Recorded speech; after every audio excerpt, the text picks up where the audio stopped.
आप देख रहे हैं SY लाइव न्यूज। ठाणे शहर में पिछले 2 दिनों से लगातार बारिश हो रही है और मौसम विभाग ने ठाणे के लिए रेड अलर्ट जारी किया है।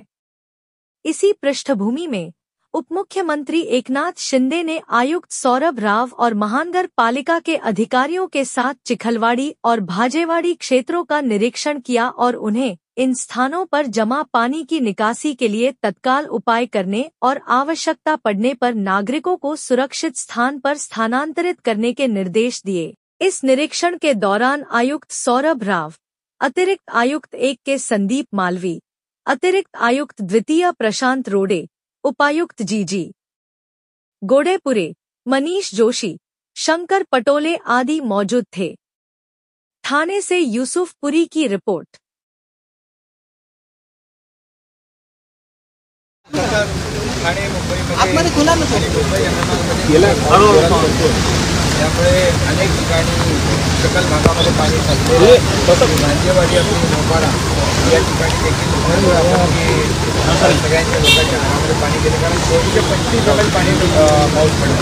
225 मिलीमीटर पाऊस जे पडलेला आहे आणि गेल्या 2-3 दिवसामध्ये तो पाऊस पडत होता, त्याचा उच्चांक त्यांनी त्या ठिकाणी त्या लोकेशनला पंप लावलेले आहेत आणि ज्यादा कॅपॅसिटीचे पंपांची आवश्यकता ते लावत आहे, जेणेकरून जे पाणी साचलं आहे ते पाणी आपल्याला ड्रेन आउट करता येईल आणि लोकांच्या घरातलं पाणी निघेल आणि लोकांना जे काही नुकसान होतं आहे ते थांबेल आणि त्या ठिकाणी आपल्या लोकांना सुरक्षित स्थळी हलवण्याची आवश्यकता आहे। त्याच्या देखील सूचना दिलेल्या आहेत की त्यांना सुरक्षित स्थळी हलवून जोपर्यंत पाऊस जोरात पडतोय तोपर्यंत आपण त्यांना सुरक्षित स्थळी हलवून त्या ठिकाणी त्यांना आवाहन जे ठाणेकर नागरिकांना आहे आपल्या माध्यमातून की अत्यंत आवश्यक काम नसेल तर बिलकुल बाहेर पडू नये, कारण अजून 48 तास जवळपास रेड अलर्ट आहे, सुरक्षितेचा इशारा आहे। 15 ऑगस्ट, 16 ऑगस्ट, 17 ऑगस्ट 3 दिवस आपल्याकडे सतत मुसळधार अतिवृष्टी झाली आहे। काल 18 दिवस सगळा रेकॉर्ड, 18 ऑगस्ट सगळा रेकॉर्ड ब्रेक झाला आहे। 3 दिवसात जेवढा पाणी पडला काल एका दिवसात साधारणतः 225 mm एवढा पाऊस पडला 24 तासात आणि सकाळी 6:30 पासून आतापर्यंत साधारणतः 5 तासात आपण 40 mm क्रॉस केला आहे। सो हे खूप अतिवृष्टी सारखी परिस्थिती आहे।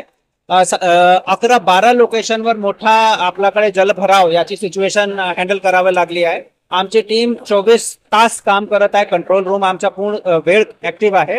स्थानिक जे जनप्रतिनिधी आहेत, नगरसेवक आहेत, ते आम्हाला खूप सहकार्य करत आहेत। त्यांच्या मार्फत जिथे जिथे आपल्याला माहिती येत आहे तिथे पंप लावणे, लोकांना शिफ्ट करणे, तसेच तिथे अतिरिक्त मनुष्यबळ लावून आणि जे चोकअप झालेले नाले आहेत ते आपल्याला क्लीन करणे ही कारवाई कॉर्पोरेशन करत आहे। आज संध्याकाळी पुन्हा 2 हाय टाईडचा इशारा, ते जवळपास 4 मीटरची हाय टाईड आहे। त्या दरम्यान पावसाचा जोर जर असाच राहिला आणि जे IMDचा इशारा आहे त्याच्या आधारावर संध्याकाळी सुद्धा पाऊस खूप जोरात राहणारच आहे, तेव्हा आपल्याला अतिरिक्त काळजीची गरज आहे। संध्याकाळी आम्ही विशेष टीम आपली डिप्लॉय करत आहे। आपल्याकडचे जेवढे रिसोर्सेस आहेत, मनुष्यबळ आहेत, कॉन्ट्रॅक्टर्स आहेत, मशिनरी आहे, ते सगळे ऑन देअर टोज आहेत, बिलकुल रेडी आहे। त्याप्रमाणे आम्ही प्रत्येक एरियामध्ये सुरक्षित लोकेशनवर शिफ्ट करण्यासाठी नागरिकांसाठी व्यवस्था केलेली आहे। त्यामध्ये शाळा आहेत, महापालिकेची इतर वास्तू आहेत। आता इथे भांजेवाडीमध्ये माननीय उपमुख्यमंत्री महोदय जेव्हा व्हिजिटसाठी आले होते, नागरिकांच्या घरात पाणी गेला आहे। आम्ही नागरिकांना विचारला की आम्ही लगेच आपल्याला शिफ्ट करतो, परंतु अनेकदा नागरिक त्याबद्दल थोडासा अनाग्रही असतात। त्यांनी आम्हाला सांगितलं की आपण अतिरिक्त पंप लावून पाणी काढून द्या, आम्हाला शिफ्ट करू नका। सो असे आम्ही प्रत्येक प्रकारची व्यवस्था केला आहे। नागरिकांना कमीत कमी त्रास होईल याची आम्ही काळजी घेत आहोत। Okay, thank you.